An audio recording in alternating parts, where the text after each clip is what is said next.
Olá, queridas alunas, queridos alunos da PUC Minas. É grande satisfação poder estar falando com vocês aqui. Estaria aí presencialmente, né, mas infelizmente de novo estou com sintomas aqui de gripe fortes assim, e então vou fazer amanhã de manhã o exame da Covid para saber, e aí por questão de óbvias, né, de responsabilidade, respeito, né, a vocês, não posso comparecer no auditório porque, né, isso poderia levar aí vírus, que não seja o vírus da Covid, né, mas o vírus da gripe, que é ruim do mesmo jeito.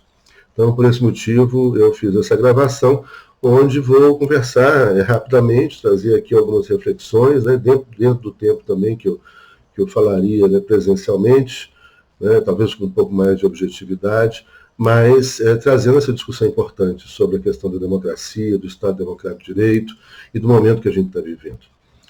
E a gente vive o momento contemporâneo, né, um momento de extrema radicalidade, de grandes transformações políticas, sociais, econômicas e de uma velocidade impressionante. Nunca vivemos na história da humanidade um momento de tamanha velocidade. Tem uma imagem que sempre eu gosto de trazer nas minhas palestras, nas aulas, nas conferências, né, que é uma imagem que traz um livro sobre a contemporaneidade, sobre como que acontece, que é um livro do David Harvey, né, como que acontece esse momento de extrema velocidade. Ele traz um gráfico, que é um gráfico que revela os últimos 10 mil anos, né, de crescimento econômico. E ao lado do crescimento econômico, né, o crescimento do PIB, né, da produção de riqueza, da exploração da natureza, o crescimento populacional. E esse gráfico é uma imagem muito importante que eu queria trazer, né, para vocês refletirem, né, sobre isso. O gráfico começa, e é fácil, então não precisa nem mostrar a fotografia do gráfico, nada disso. É uma linha reta, rente ao chão, que começa aí 8 mil anos antes de Cristo, e essa linha vai crescendo muito lentamente, muito lentamente. Depois, se vocês quiserem pesquisar na internet, vocês vão encontrar, né, também essas informações. E é impressionante, assim, como se tinha ano 8 mil a.C., 7 mil, 6 mil, 5 mil, 4 mil, 3 mil, né, esse crescimento da economia, da exploração de riqueza, do crescimento populacional, ele é muito, muito lento, né? As coisas demoravam muito para acontecer. E chega aí no ano 0, ano 1000, quando chega nos 500 anos, né, ou 1500 anos depois de Cristo, né, esse gráfico começa a aumentar lentamente, que é o momento justamente quando começa a invasão da América, né, e inicialmente a destruição das populações que habitavam aqui na América Latina. São cerca no século XVI, segundo Henrique Dussel, né, cerca de 20 milhões de pessoas que foram mortas pelas invasões europeias. E ali diversas comunidades originárias, diversos povos originários, né? Lembrando que índio é uma palavra inventada pelo invasor europeu. Não existiam índios, né? O que existiam e o que ainda existe, né? Embora a gente possa dizer hoje existe uma luta indígena comum, né, dentro das diversas civilizações e comunidades que existiam. Né, os diversos povos, amarás, quechos, tupis, guaranis, tupinambás, né, charruas, incas, astecas, maias e assim por diante. Milhares de civilizações, cada um com sua cultura própria, com seu idioma próprio, com sua forma de organização social, política, econômica própria, com sua espiritualidade própria, e que começaram a ser destruídos pelos invasores europeus. Entre o século XVI e XVII, segundo o mesmo querido professor Henrique Dussel, né, nos seus livros, que estão disponibilizados gratuitamente na internet, né, ele menciona que século XVI e século XVII são cerca de 70 milhões de pessoas mortas pelos invasores europeus. Trata-se de uma invasão. Né? Então, a partir daí, essa linha começa a crescer, e quando chega a Revolução Industrial, século XIX, acelera, e segunda metade do século XX dispara. Então, o gráfico, ele é isso aqui, né? Crescimento lento e gradual durante 9.500 anos. Lento e gradual. De repente começa a crescer e no século XX dispara. Então, é esse momento que a gente vive hoje. Um momento de extrema velocidade, crescimento e exploração dos recursos naturais que já ultrapassaram o limite do suportável no planeta Terra. Ou seja, as crises ambientais, e aí só prestar atenção que está em volta, que está em nossa volta, pelo mundo afora, a crise ambiental, ela é gravíssima, né? E se faz sentir cada vez de forma mais contundente, cada vez de forma mais rápida. Esse é o primeiro aspecto importante para a gente contextualizar o momento que a gente está vivendo. Não é mais qualquer momento. Não se trata de, isso sempre aconteceu, isso sempre foi assim. Não, de jeito nenhum. Isso é mentira. Nunca foi assim, não sempre aconteceu assim. Né? Vem processos cada vez mais acelerados e agora um processo de transformação, de destruição, né, do planeta, da natureza, né, que pode comprometer a continuidade, pode estar comprometendo a continuidade da nossa vida. Isso nunca aconteceu nada nem parecido na velocidade que está acontecendo agora. Depois, a gente vive um outro momento muito grave também, de avanços tecnológicos, muitos avanços tecnológicos, onde então a gente tem, com isso,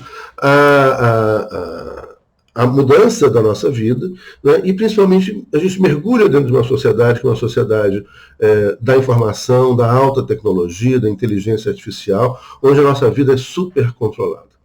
Né? Não tenham dúvidas sobre isso. Né? A inteligência artificial nas mãos de grandes empresas, grandes corporações privadas, capitalistas e de estados poderosos, eles sabem tudo da gente. E sabem tudo da gente porque a gente disponibiliza tudo nas redes sociais.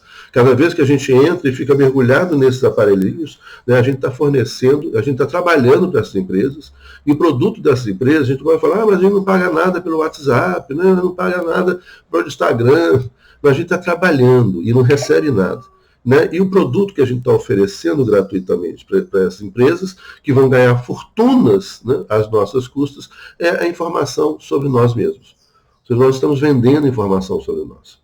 Né? E com isso, então, essas empresas, usando a inteligência artificial, os algoritmos e das zilhões de informações que têm a nosso respeito, desculpa aqui, tive paralho. Zilhões de informações que as empresas têm a nosso respeito, a gente ganha, ou seja, as empresas ganham uma fortuna, e com isso manipulam a nossa opinião, criam fake news, isso tudo é criado, né, pela inteligência artificial para cumprir uma determinada finalidade. Né, e compromete, portanto, a nossa vida, compromete a nossa democracia. Ou seja, o uso da inteligência artificial nas mãos dessas grandes empresas, de grandes campanhas eleitorais, né, de pessoas inescrupulosas que vão usar as informações para nos afetar, para comprometer, né, a nossa liberdade, a nossa vida, para criar informações falsas, onde então as pessoas começam a viver mergulhadas, né, num universo inexistente. Numa realidade artificial, numa realidade inexistente, falseada, construída artificialmente. Então, isso é um outro aspecto muito importante que a gente tem que levar em consideração no comprometimento da democracia hoje. Acrescentando isso, então, que essas fake news, produzidas por por essa inteligência artificial, né, que tem uma capacidade de processamento extremamente veloz e de zilhões de informações. E essa inteligência artificial que cria, ou seja, é um algoritmo, por isso que é chamado de inteligência, é um algoritmo que cria algoritmos. Né? É um algoritmo que cria linguagens, que cria outros algoritmos e que responde às nossas perguntas. Por exemplo, então, né, abastecendo a inteligência artificial desses zilhões de informações que nós disponibilizamos a nosso respeito. Né, aqui no Brasil, cerca de 75% da população usa esses aparelhinhos o tempo todo. Os Estados Unidos é quase 100%, Inglaterra também quase 100%. E com isso, então, a inteligência artificial, nas mãos dessas grandes corporações, nas mãos de campanhas eleitorais, nas mãos de governos inescrupulosos, né, vão, então, saber como nos afetar emocionalmente. Né, como então afetar a nossa consciência, como gerar ódio, né, como gerar dentro do conceito da psicanálise, trazendo Lacan um pouquinho aqui para a conversa nossa da psicanálise, né, a ideia do ignoródio. Ou seja, quando as pessoas estão mergulhadas nas paixões, né? Ou seja, o amor, obviamente não o amor para além do amor-paixão, não o amor para além do amor-paixão, não o amor cristão, esse amor é muito mais do que o amor, muito mais do que o amor-paixão. Nós estamos falando aqui das paixões humanas, né? Conversando com Lacan. Portanto, aqui o amor-paixão, o ódio como paixão humana e a ignorância, que sempre vem acompanhada, né, do amor e do ódio. Né? A paixão, onde o nosso corpo se altera, a química do nosso corpo é alterada, né, essa paixão ela não deixa a gente raciocinar direito, altera a química, altera o nosso equilíbrio emocional. Né? E esse desequilíbrio gerando ódio, o que a gente pode chamar então do ódio junto com a ignorância, não deixa as pessoas, não deixa milhões de pessoas, não só no Brasil, Estados Unidos e vários outros lugares, raciocinarem direito. Daí que as pessoas respondem com extrema violência, intolerância, né, a determinados chamados à conversa, ao raciocínio, né, à argumentação. Né, quando você tenta argumentar, mostrar a realidade, falar, olha aí, olha o que está acontecendo, gente, olha o que está à nossa volta, a pessoa já não é mais capaz de parar, de pensar, de raciocinar, ela responde com violência, ela responde com raiva, ela responde com ódio, né, e isso é gerado propositalmente, né, nas nossas sociedades contemporâneas, né, para as grandes, né, corporações que detêm informações sobre o nosso respeito, portanto, sabem como nos afetar emocionalmente. Bom, isso posto para a gente pensar, vamos passar para a segunda parte, e última parte da minha fala, para ficar aqui dentro, né, desses limites. Ultimamente também têm sido trazidos alguns conceitos que são conceitos bastante ultrapassados, né, mas que voltam como se fossem novos. O constitucionalismo, né, o Estado constitucional e a democracia constitucional, ela é construída lentamente. O Estado moderno tem 500 anos de história. As constituições começam a surgir a partir das revoluções burguesas, Inglaterra, século XVII, Estados Unidos, França, século XVIII, e vão se expandindo para o mundo a partir do século XIX e XX. Então nós estamos falando de uma história de 300 anos, de 500 anos de história do Estado e 300 anos de história do constitucionalismo e muito menos tempo com relação à democracia. Ou seja, o constitucionalismo não nasceu democrático. O constitucionalismo rejeitava a democracia, o constitucionalismo nasceu para garantir direitos para poucos, para parcela pequena da população, que eram apenas os homens brancos, proprietários, ricos, que tinham direitos. Isso aí até a Primeira Guerra Mundial, isso até 1914, que começa a Primeira Guerra Mundial, né, generalizando aqui. Então, o constitucionalismo não nasceu democrático, ele nasceu liberal. E o liberalismo, né, ele é contra a democracia, porque a democracia é uma decisão do coletivo, é algo que se constrói coletivamente. E o liberalismo é individualista. O liberalismo ele é meritocrático. E logo, meritocracia não combina com democracia. Então, essa é outra ideia que vai rolando por aí, muito equivocada, mentirosa. Né? Obviamente, o liberalismo se transformou, se democratizou, né, no século XX, assim como outras formas, mas esse liberalismo meritocrático do século XIX e XVIII, ele rejeitava a democracia, porque ele era extremamente, o liberalismo ainda é extremamente individualista. Né?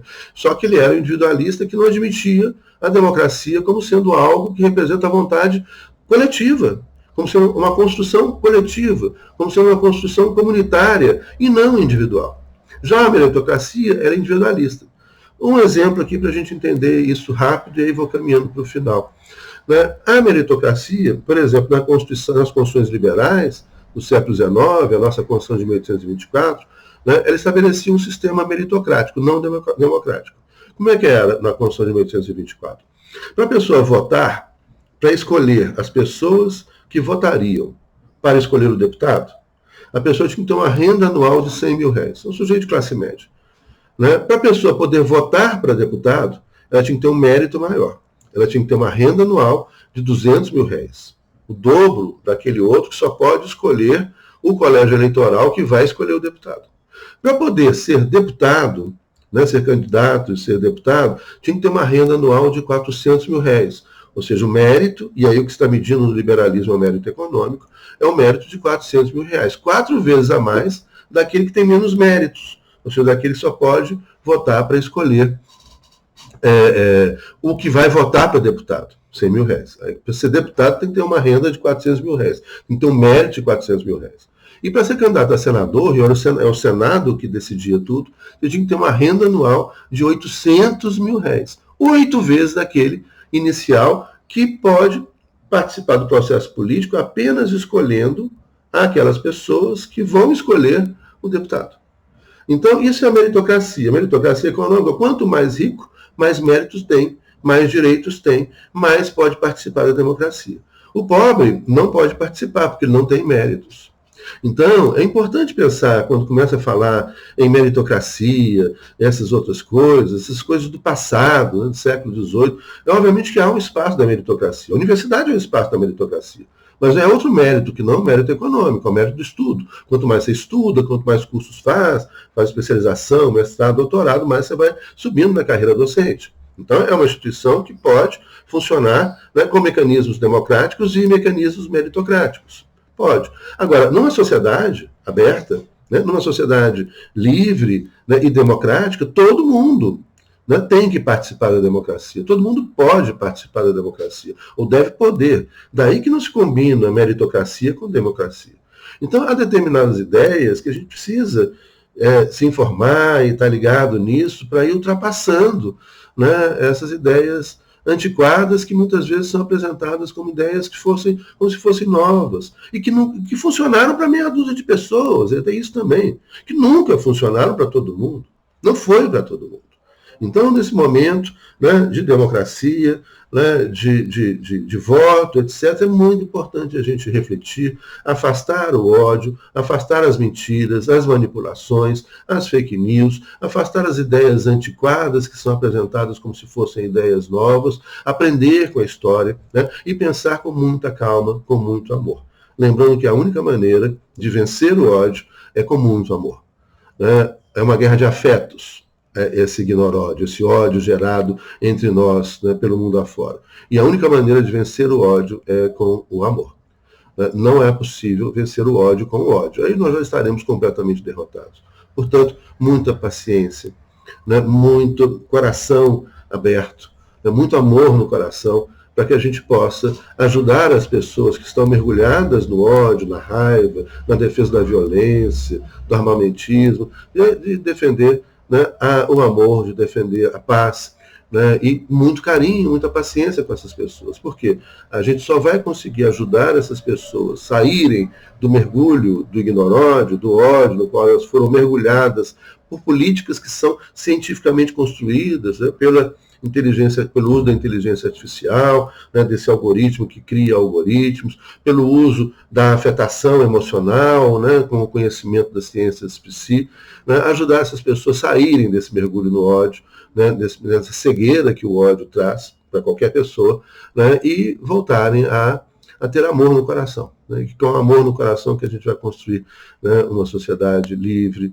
justa, né, que todo mundo tenha oportunidade, que todo mundo possa ser feliz. Obrigado, mais uma vez, desculpa não poder comparecer, né, pessoalmente, seria uma grande satisfação estar aí, mas eu estou aberto também, convido vocês a visitarem meu blog, que é meu nome, José Luiz, com Z, José Luiz Quadros de Magalhães, lá tem muita coisa e tem meus contatos também. Estou inteiramente à disposição para a gente continuar essa conversa. Obrigado, grande abraço a todas e todos. Satisfação.